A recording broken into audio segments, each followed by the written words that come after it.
Razman membelai-belai badan ayam tu. Datuk TJ luruskan tangan kirinya ke depan, manakala tangan kanannya melurut dengan kirinya dari pangkal hingga ke hujung perlahan-lahan. Bila urutan tu sampai ke hujung jari, ayam jantan tu hilang. Razman terlompat-lompat dan menjerit sambil marah-marah.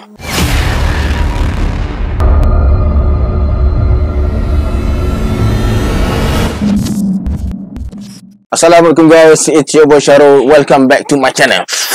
Okay, terima kasih semua sebab dah klik video ni. Semoga yang menonton video ni ditambahkan rezeki dan dipermudahkan urusan dunia dan akhirat. Dalam video kali ni kita akan sambung cerita bercakap dengan Jin Jilid 2 siri 35 dan 36. Sebelum tu, dalam kesempatan ni saya nak mengucapkan selamat hari raya.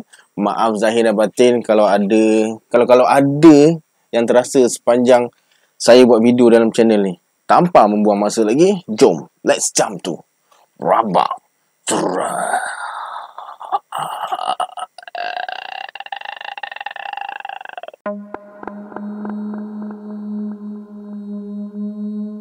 Lepas tu Datuk TJ suruh Mael cari seekor ayam jantan putih. Kemudian dia sembelih ayam tu betul-betul dekat bawah lantai tempat Razman baring.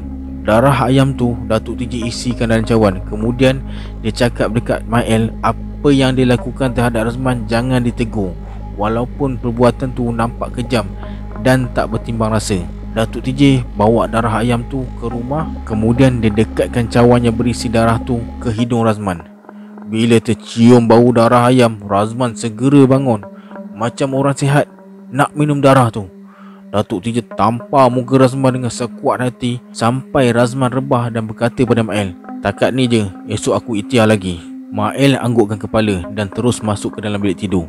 TJ dengan datuk dia pergi ke anjung rumah dan tidur dekat situ. Pagi tu, lepas solat subuh dan mandi embun, Datuk TJ terus dukung Razman ke bawah pokok asam kumbang tu. Kaki Razman diikat dengan tali sabut di sebatang anak pokok. Dia biarkan cahaya matahari pagi kena kulit badan Razman. Datuk TJ berkata, "Mael, biar aku dengan Tamar selesaikan kerja ni. Kau tak usah tengok. Nanti kau takut.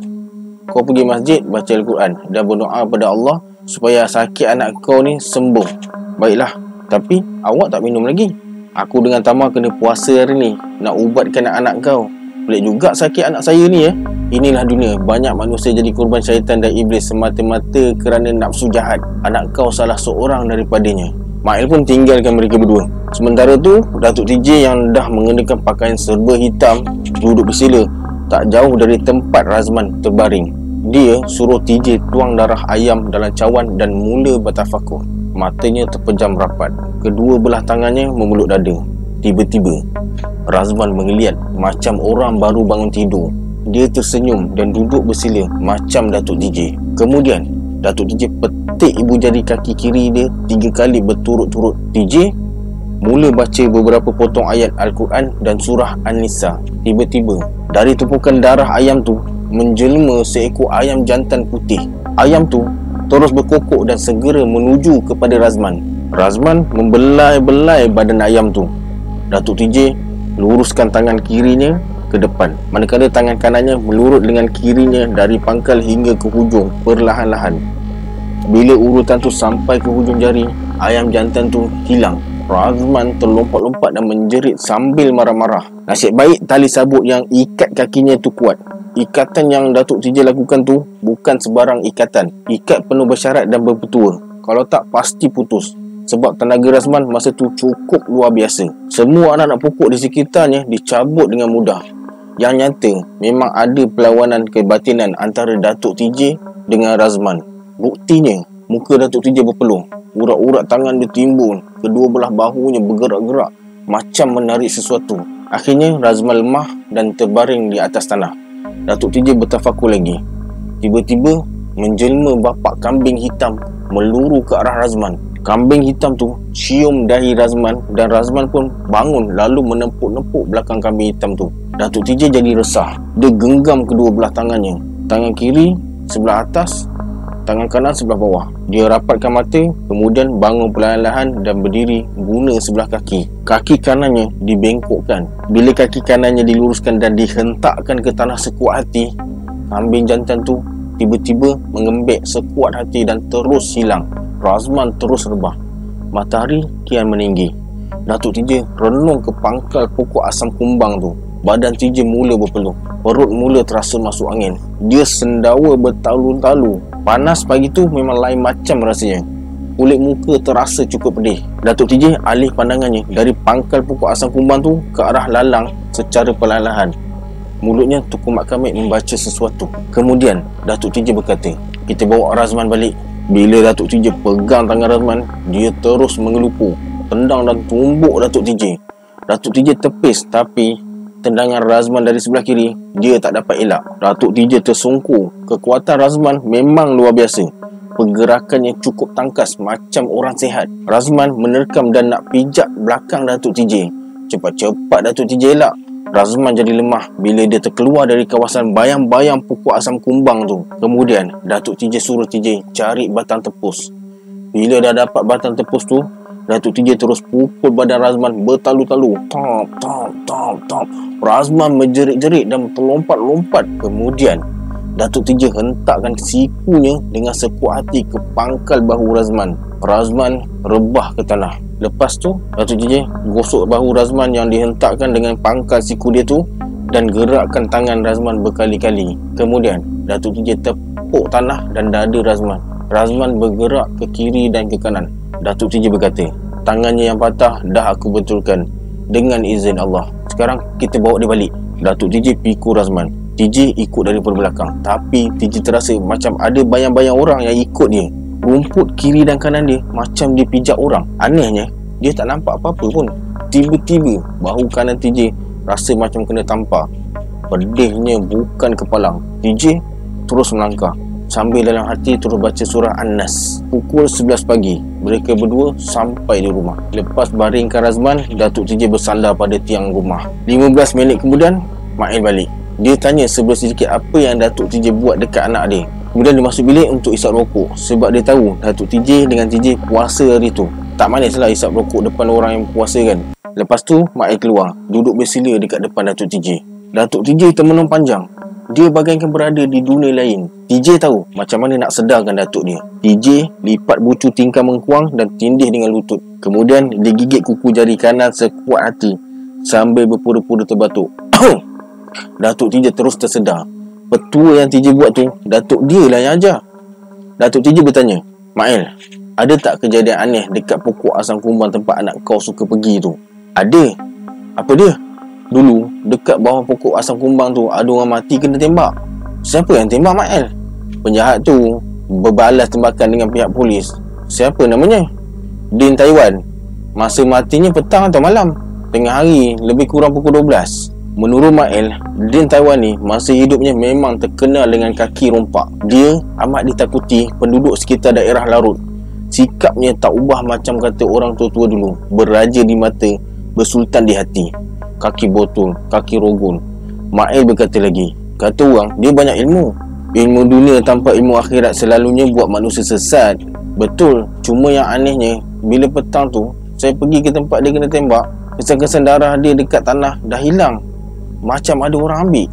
Datuk TJ terkejut. Kemudian dia bangun, berdiri dekat muka tingkap dan renung keluar. Dia tak berkata walau sepatah pun. Datuk TJ macam fikirkan sesuatu. Lepas tu dia terus ke anjung rumah dan tidur. Lepas solat asar, Datuk TJ dan TJ pergi ke bawah pokok asam kumbang tu. Dalam 20 kaki nak sampai dekat pokok tu, Datuk TJ bentangkan sehelai kain plekat dan mereka berdua duduk dekat situ. Kemudian Datuk TJ berbisik sambil selitkan sehelai daun lalang ke telinga kiri TJ dan telinga dia. "Jangan tegur apa yang kau nampak." TJ rasa keadaan sekeliling terlalu sepi.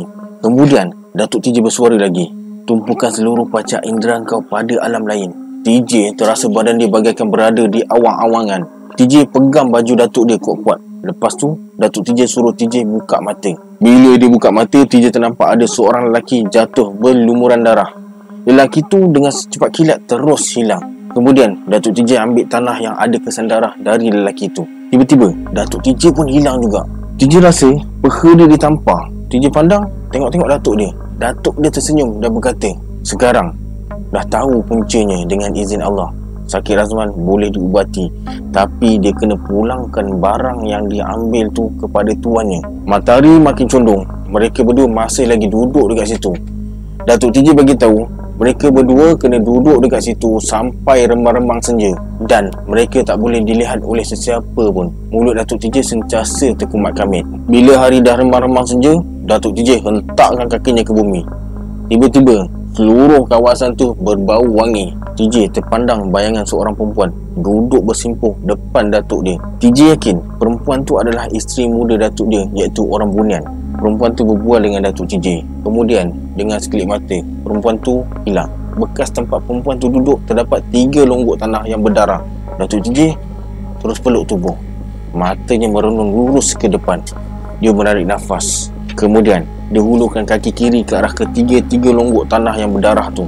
Bila kakinya dilipatkan kembali seperti asal, dari tanah longgok pertama, keluar ayam jantan putih. Dari longgok kedua, keluar kambing. Dan dari longgok ketiga, terdampar mayat seorang lelaki. Hari semakin gelap. TJ dah mula rasa seram. Ada macam-macam bunyi dia dengar. Ada suara orang minta tolong, ayam berpokok, bunyi kambing dan suara orang lelaki memuja sesuatu. Suara tu macam suara Razman. Kemudian, Datuk TJ tepuk tangan dia serentak dengan tu. Razman tiba-tiba berdiri. Ketiga-tiga makhluk dekat depan Datuk TJ mula bergerak dan menuju ke arah Razman. Lalu hilang meresap ke dalam tubuhnya. Razman kemudiannya terus hilang. Muncul suara perempuan mengilai dekat atas pucuk pokok asam kumbang tu. Suaranya cukup nyaring. Pokok asam kumbang tu bergegar macam diguncang oleh sesuatu. Buah-buah asam kumbang berguguran ke atas tanah. Suasana menjadi lebih seram. Angin terus bertiup dan suara gagak mula kedengaran. Macam-macam lembaga yang amat menakutkan muncul dekat depan TJ dengan datuk dia. Tapi Datuk TJ tak takut. Dia terus baca ayat kursi dengan tenang. Bila dah selesai baca, Datuk TJ bangun dan hentakkan tumit kaki kirinya. Semua yang ada dekat depan dia terus hilang. Kemudian, dia ajak TJ balik. Menurut Datuk TJ, Razman puja darah orang mati dibunuh tu untuk sesuatu yang berniat jahat. Tapi, dia tak dapat tunaikan beberapa syarat yang dah ditetapkan. Akibatnya, dia jatuh sakit dan ilmu tu makan dirinya sendiri.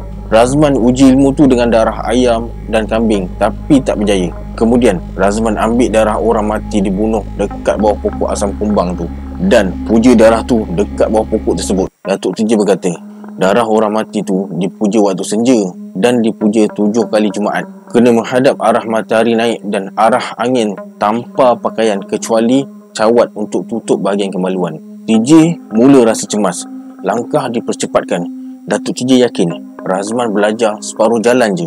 Akhirnya mereka berdua sampai di rumah Mael. Lepas solat isyak dan makan malam, Datuk TJ terus ke tempat Razman terbaring. Dia duduk dekat depan Razman dan serkup muka Razman dengan kain hitam. Dengan hati-hati, Datuk TJ tekan buku lali kaki Razman sebelah kiri. Badan Razman bergerak dan panggil Mael supaya duduk dekat dia. Mael datang. Datuk TJ kemudiannya keluarkan sebatang rotan dari bawah pekanya. TJ tak tahu dari mana Datuk dia dapat rotan tu. Lepas tu, Datuk TJ urut batang rotan tu 7 kali ke atas dan 7 kali ke bawah. Razman terus bangun dan dengan cepat Datuk TJ letakkan hujung rotan tu dekat atas kain hitam tu. Razman tak mampu bergerak. Tiba-tiba, dalam sekejap mata, warna rotan tu bertukar jadi hitam. Muka Datuk TJ berpeluh. Dia tarik balik rotan tu dan letak dekat bawah pekanya. Datuk TJ berkata, anak kau Mael dah teruk betul. Susah nak buang ilmu yang dah sebati dengan badan dia ni. Saya minta tolong ikhtiarkan. Dialah satu-satunya anak jantan saya. Saya boleh cuba. Mael terasa lega bila dengar Datuk TJ cakap macam tu. Kemudian Datuk TJ ajak Mael ke anjung rumah. Mereka berdua duduk dekat situ. TJ terus terlelap dan terjaga bila terasa bahu kanan dia ditendang orang. TJ buka mata. Dia nampak ada lelaki pakai serba hitam berdiri dekat ujung kaki Razman. Dada dia berdebar bila nampak Razman duduk bersila macam orang sihat dan lelaki tu terus sujud di kaki Razman. Kemudian TJ terdengar Razman berkata, sudah kau jalankan perintah aku? Belum. Kenapa kau tak ikut perintah aku? Upahnya belum saya dapat. Sebab tu kau seksa aku macam ni. Bila saya dapat minum darah perempuan beranak sulung malam Jumaat, semuanya akan selesai. Saya tak akan hisap darah awak lagi. Aku dalam bahaya. Ada orang nak pisahkan kau dengan aku. Tahu, darah dan roh awak dah sebati dengan saya. Awak yang puja saya. Tak ada orang yang boleh tewaskan saya. Saya haus. Saya nak minum. Kemudian TJ nampak lelaki tu pegang pergelangan kaki kanan Razman dan terus menggigit ibu jari kakinya. Razman menjerit sambil melompat. Datuk TJ segera datang kepada Razman. lelaki tu terus hilang. Yang tinggal hanyalah kepulan asap nipis masuk ke lubang hidung Razman. Apa yang TJ nampak, dia ceritakan pada datuk dia. Tanpa membuang masa, Datuk TJ buka baju dan serkup bahagian dada Razman. Muka Razman, Datuk TJ serkup dengan kain merah. Kemudian Datuk TJ letakkan rotan atas dada Razman. Datuk TJ kata dekat TJ, biarkan barang-barang tu dekat situ, kau tunggu sini. Kalau ada apa-apa, bagi tahu aku dekat Anjung. Baca surah Al-Ikhlas seberapa banyak yang mungkin sampai kau terlelap. Mael masuk dalam bilik balik. TJ terlelap. Datuk dia pula tidur dekat anjung rumah. Lebih kurang pukul 3 pagi. TJ tersedar dari tidur. Dia nampak datuk dia tengah solat tahajud. Setelah selesai solat, dia tidur balik. TJ sambung tidur. Lepas solat subuh, TJ, datuk dia dan Mael duduk dekat anjung rumah. Datuk TJ berkata, dengan izin Allah, aku dapat lawan makhluk jahat tu. Niat aku nak kembalikan Razman ke jalan yang benar. Selepas mandi embun pagi tu, Datuk TJ duduk depan Razman. Semua benda yang dia letak malam tadi, dia ambil semula. Datuk TJ teliti rotan yang dia letak atas dada Razman semalam. Tak ada apa-apa perubahan. Kemudian Datuk TJ ambil air dari tempayan dekat dapur, lalu basuh muka Razman. Datuk TJ berkata, Razman, bangun nak, bangun. Datuk TJ bengkokkan rotan yang dia pegang tu. Bila rotan tu diluruskan, Razman pun bangun dan duduk macam orang sihat dan terus minta makanan. Datuk TJ berbisik dengan Mael. 2-3 kali Mael anggukkan kepala. Kemudian dia terus ke dapur. Mael datang kembali, bawa secawan kopi dan 2 ketul lepat pisang. Makanan tu Datuk TJ ambil. Air kopi tu Datuk TJ campurkan dengan air dari tempayan. Lepat pisang tu pula Datuk TJ tikam dengan hujung rotan. Kemudian makanan tu Datuk TJ bagi dekat Razman. Baru je Razman nak minum air kopi tu, cawan yang dia pegang tu pecah. Bila dia nak makan lepat pisang tu pula, lepat pisang tu terpelanting macam ada orang yang sentak. Datuk TJ terus bertafakur. Tiba-tiba Razman bangun dan tendang Datuk TJ. 2-3 kali dia tendang, tapi badan Datuk TJ tak bergerak pun. Kemudian Datuk TJ bengkokkan jari telunjuknya. Razman terus rebah. Datuk TJ terus baca surah Yasin dengan kuat. Razman pun ikut sekali baca. Tapi bila sampai pada ayat-ayat terakhir, suara Razman tak kedengaran. Razman terus rebah. Datuk TJ bangun dan biarkan Razman terbaring dekat situ. Lepas tu, Datuk TJ suruh Mael korek lubang separas dada dekat pokok asam kumbang tu. Bila lubang tu dah siap korek, Datuk TJ terus masuk ke dalamnya. Dia suruh Mael balik ke rumah. Tinggallah TJ dengan datuk dia. Dan Datuk TJ suruh TJ timbul separuh badannya dengan tanah. Kemudian dia suruh TJ carikan beberapa helai daun lalang kering dan letakkan dekat depan dia. Datuk TJ suruh TJ bakar lalang tu. Bila lalang tu dah terbakar, TJ nampak rambut dan muka datuk dia terbakar juga. Tak sanggup TJ nak tengok datuk dia dalam keadaan macam tu. Kemudian Datuk TJ berkata, aku tak berdampingan dengan syaitan, Tama. Apa yang aku lakukan ni adalah sebahagian dari kerja aku yang aku warisi dari guruku yang tak bertentangan dengan ajaran Islam. Ini sebenarnya sebahagian dari ujian dan ketahanan diri demi keyakinan aku yang bersandarkan pada kuasa Allah. Tiba-tiba Datuk TJ dah berdiri dekat sebelah kanan TJ. Baju tak koyak, badan pun tak cedera. Datuk TJ suruh TJ rahsiakan perkara tu dari pengetahuan Mael dan orang lain. Segala apa yang jadi tadi adalah untuk TJ je. Mereka berdua kembali ke rumah Mael.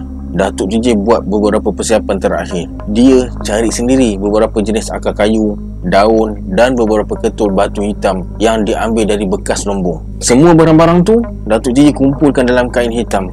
Dari waktu Zuhur sampai ke waktu Isyak, Datuk TJ terus baca Al-Quran. Dia berhenti bila sampai waktu solat je. Walau macam mana susahnya, Datuk TJ tetap teruskan puasanya. Dia berbuka puasa dengan segelas air je. Lebih kurang pukul 2 pagi, Datuk TJ dan TJ angkat Razman keluar dari rumah tanpa diketahui oleh Mael. Mereka letak Razman dekat bawah pokok asam kumbang tu. Kemudian Datuk TJ masukkan separuh badan Razman ke dalam lubang tempat dibakar diri pada 11 siang tadi. Lepas tu mereka timbus badan Razman dengan tanah. Kemudian Datuk TJ bakar semua barang-barang yang dibungkusnya dalam kain hitam tu. Razman menjerit sekuat hati. Datuk TJ kemudiannya padam api tu dengan sekali hembusnya. Bila api terpadam, semua barang-barang dalam kain tu tak terbakar. Datuk TJ ambil seketul batu hitam lalu ditanamkan ke dalam tanah dengan ibu jari kakinya. Dalam masa tu juga, bermacam-macam binatang buas muncul dekat depan Datuk TJ dan TJ. Ada harimau, ular dan bermacam-macam lagi. Semua binatang-binatang tu hilang bila Datuk TJ tepuk tangan dia. Tiba-tiba muncul seorang lelaki dari sebelah kiri Dazman. Bentuknya macam bayang-bayang lalu bersatu dengan diri Dazman. Dengan menggunakan jari kaki, Datuk TJ congkel batu hitam yang dia tanam tadi. Batu tu Datuk TJ ambil dan genggam sekuat hati. Dari celah-celah jarinya keluar asap. Datuk TJ buka tangan dia kejap. Batu tu dah jadi bara. Datuk TJ genggam balik dan campakkan kain hitam dia pada TJ dan suruh TJ bakar kain itu. TJ pun bakarlah. Cahaya api dari kain hitam tu menerangi seluruh kawasan gelap. Sebenarnya kain hitam tu tak terbakar pun, sekadar keluarkan cahaya macam lilin. Datuk TJ duduk, renung je muka Razman dan bertanya, "Kau siapa?" "Din Taiwan." "Kenapa kau kacau orang?" "Dia puja aku untuk tujuan tertentu." "Sebab?" "Dia suruh aku bawa gadis bernama Mariam padanya." "Sudah kau buat?" "Belum lagi." "Sebab?" "Dia belum bagi aku darah perempuan beranak sulung." Perbualan berhenti. Datuk TJ baling 2 urat kayu ke arah Razman. Razman berjerit dan suruh Datuk TJ jangan baling lagi. Datuk TJ setuju dengan syarat Razman kena bercerita dari mana asal usulnya. Sebenarnya bukan Razman yang bercakap, tapi Din Taiwan yang masuk ke dalam tubuh Razman yang bercakap.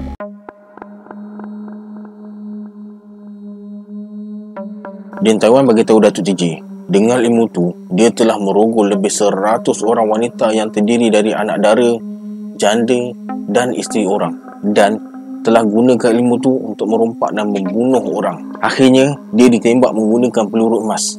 Memang, pada mulanya, dia tuntut ilmu tu untuk melindungi diri, tapi dia terpengaruh dengan bisikan syaitan untuk merosakkan orang lain demi kesenangannya.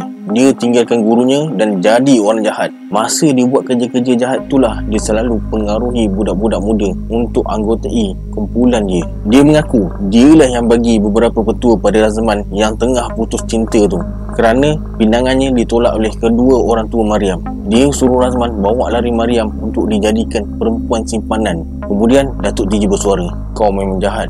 Siapa guru kau?" "Mula-mula aku menuntut ilmu dengan orang asli di hutan Sabah. Kemudian aku terus memuja-muja roh dan pangkal-pangkal kayu." "Syaitan!" Datuk TJ terus baca ayat kursi. Kemudian dia baling batu yang digenggamnya ke arah Razman. Api menjulang-julang bersama jeritan yang amat kuat. Bila api dah terpadam, terdapat timbunan abu dekat situ. Datuk TJ timbus abu tu dengan tanah. Kemudian mereka tinggalkan kawasan tu. Menurut Datuk TJ, mereka kena ada di rumah sebelum azan. Mereka berdua melangkah dengan cepat menuju ke rumah Mael. Tapi TJ rasa kesal sebab Datuk dia dah bunuh Razman, anak kesayangan Mael. Apa yang nak dijawab dekat Mael nanti? Sebelum sampai ke rumah Mael, mereka berdua singgah di perigi untuk ambil air semayang. Kemudian barulah ke rumah Mael dan terus duduk di anjung rumah. Beberapa minit kemudian terdengar suara azan subuh. Setelah selesai semayang, Datuk TJ cepat-cepat masuk ke ruang rumah. Terkejut TJ bila dia tengok Razman ada terbaring dekat situ. TJ jadi pelik. Siapa yang Datuk dibakar tadi? Datuk TJ berdiri dekat ujung kepala Razman dan minta semangkuk air dari Mael. Kemudian dia masukkan tangan ke dalam mangkuk tu. Air yang melekat dekat ujung jari tu Datuk TJ titiskan ke muka Razman. Serentak dengan tu ada asap nipis keluar dari hujung kaki Razman. Asap tu terus berkumpul dan akhirnya muncul seorang lelaki, iaitu Din Taiwan. Datuk TJ berkata, "Pulanglah syaitan. Jangan kau kacau anak cucu Adam ni." Lepas cakap macam tu, asap tu terus gaib. Mael terkejut. Dia tak tahu dengan siapa Datuk TJ bercakap. Dia tak nampak apa yang TJ nampak. Bila TJ toleh ke kiri, Datuk dia tersenyum dan suruh TJ pulangkan kain hitam tu. Barulah TJ sedar kain hitam itulah yang buat dia boleh nampak kejadian aneh tadi. Kemudian Datuk TJ lunjurkan kaki kiri dia dan kaki kanan dilipatkan. Lepas tu dia susun jari dan hujung jari tu bertemu dengan bibir atas, macam pendekar menghadap Sultan. Kemudian dia duduk bersila macam biasa balik dan pandang ke arah mangkuk putih tu. Air dalam mangkuk putih tu terus berkocak-kocak. Tiba-tiba, boom! Mangkuk tu terbelah dua dan airnya melimpah. Datuk TJ dengan segera sentuh air tu dengan hujung jari hantu dia. Air yang melimpah tu terus hilang. Mangkuk yang terbelah tu pula terus bercantum balik. Mael yang tengok kejadian tu terdiam. Muka dia nampak cemas. Kemudian Datuk TJ suruh Razman bangun. Razman pun segera bangun. Dia nampak terkejut sambil merenung ke kiri dan ke kanan. Datuk TJ suruh dia bersila. Kemudian Datuk TJ suruh Mael cari pucuk pisang nangka, pucuk palas dan air 1 buyung. Sementara nak tunggu barang tu sampai, Datuk TJ suruh TJ lipat setiap bucu tikar yang ada dekat ruang rumah tu. Razman masih duduk terpaku atas tikar macam patung. Kemudian Datuk TJ buka baju Razman yang dia pakai. Lepas tu dia tutup muka Razman dengan baju dia tu. Bila Datuk TJ ambil balik baju tu, muka Razman jadi merah. Dah tak pucat dah. Razman mula tersenyum, tapi dia tak mampu nak bangun lagi. Barang-barang yang Datuk TJ minta tu dah ada dekat depan dia. Kemudian Datuk TJ masukkan pucuk pisang nangka dan daun palas ke dalam buyung dan tutup dengan kain plekat yang selalu dipakai oleh Razman. Kain plekat tu terus terbakar. Bila kain tu dah jadi abu, Datuk TJ tekan ke dalam mulut buyung tu. Dengan berhati-hati, Datuk TJ goncang buyung tu. Air berkocak dan berasap. Datuk TJ terus baca sesuatu. Kemudian Datuk TJ renung ke arah mangkuk. Mangkuk tu terus retak seribu dan hancur berderai. Serbuk dari mangkuk putih tu Datuk TJ ambil dan masukkan ke dalam buyung. Lepas tu Datuk TJ berkata, "Lepas dekat aku, duduk kat ujung lutut aku ni." Razman terus bangun dan duduk dekat ujung lutut Datuk TJ. Datuk TJ berkata lagi sambil angkat buyung tu dan letak atas kepala Razman. "Yang jahat akan pergi, yang baik akan tinggal pada kau." Buyung yang tak bocor tu keluarkan air lalu membasahi seluruh tubuh Razman. Razman mula menggigil kesejukan. Kemudian Datuk TJ berkata, "Buyung dan semua barang-barang yang ada dalam ni kau hanyutkan ke laut. Bila? Hari ni, sebelum matahari terbenam. Kalau macam tu, saya terpaksa pergi ke Port Well untuk buang benda ni." Datuk TJ anggukkan kepala. Kemudian mereka berdua berbisik sesuatu. Lepas tu, Mael ambil buyung lalu keluar. Kira-kira 10 minit kemudian, Mael balik. Dia tersenyum dan melangkah terus duduk dekat Datuk TJ. Datuk TJ bersuara, "Cepat. Saya suruh adik saya uruskan. Kebetulan pula dia nak turun ke laut mancing ikan. Kau percaya dengan dia?" "Percaya. Dia adik saya. Banyak tolong saya untuk berusaha ubat sakit Razman ni." "Tak apalah kalau macam tu." Kemudian Datuk TJ suruh Mael gantikan pakaian Razman. Cepat-cepat Mael bawa Razman ke dalam bilik. TJ terkejut bila tengok Razman keluar dari bilik dengan berpakaian kemas. Datuk TJ tanya, "Siapa yang siapkan dia, Mael?" "Emak tirinya." "Macam itulah, jiwa orang perempuan ni halus, penuh simpati dan rasa kasih sayang. Hanya sesetengah orang je yang mengatakan ibu tiri ni kejam." Kemudian Razman dan Mael duduk dekat depan Datuk TJ. Datuk TJ mula korek rasa dari Razman. Menurut Razman, dia bercinta dengan seorang gadis satu tempat kerja dia. Jadi, dia dah kumpulkan duit untuk pinang gadis tersebut. Tapi malangnya, orang tua gadis tu tak merestui cinta mereka dan gadis tu terus ditunangkan dengan seorang pemuda yang jadi pegawai di sebuah kilang di Kamuntin. Disebabkan itu, Razman jadi separuh gila. Dia mula ambil ganja dan terjumpa dengan Din Taiwan. Din Taiwan lah yang suruh dia balas dendam. Razman mula menuntut ilmu dengan Din Taiwan. Mael gelengkan kepalanya. Kemudian Datuk TJ tanya, "Sepanjang kau terbaring tu, apa yang kau rasa?" "Saya tak rasa apa-apa. Saya cuma berjalan, makan dan minum je." "Itu perasaan kau je. Kau dah dikuasai oleh syaitan." Datuk TJ renung dekat Mael dan berkata, "Mael, dalam hal ni, aku tak salahkan anak kau 100%. Kau siang malam duduk masjid, tak pernah ambil tahu tentang anak kau. Segala-gala kau serahkan dekat dia. Ini salah saya. Saya ingat bila dia dah besar dan bekerja, dia tahu mana baik mana buruknya. Saya berjanji hal macam ni tak akan berlaku lagi." Kemudian TJ dengan datuk dia pergi ke anjung rumah. Tak lama lepas tu, Razman datang. Menurut Datuk TJ, banyak benda yang Razman kena buat untuk pulihkan semangat dia. Semuanya bergantung pada dia, sama ada sanggup atau tak. Razman berkata, "Kalau boleh, saya nak bebas dari dibelenggu syaitan. Atas kerelaan sendiri." "Ya, atas kerelaan saya sendiri." Kemudian Datuk TJ segera bangun dan panggil Mael. Datuk TJ berkata, "Biar aku pulihkan semangat anak kau, Mael. Memang itulah yang saya harapkan. Aku terpaksa tinggal dekat sini selama 3 hari lagi. Lebih dari itu pun tak apa." Selama 3 hari tinggal di rumah Mael, Datuk TJ tumpukan seluruh perhatiannya pada Razman. Setiap subuh, Datuk TJ ajak Razman solat dengan dia dan bagi beberapa ayat untuk Razman baca selepas solat subuh. Razman kena baca ayat tu selama 44 hari selepas solat subuh. Pada setiap petang pula, dari pukul 5 sampai pukul 6, Datuk TJ ajak Razman berlari. Sepanjang masa berlari tu, Razman tak dibenarkan minum kecuali makan pucuk jambu batu bila terasa letih. Pada sebelah malamnya pula, Datuk TJ ajak Razman baca surah Yasin sampai pukul 12 malam.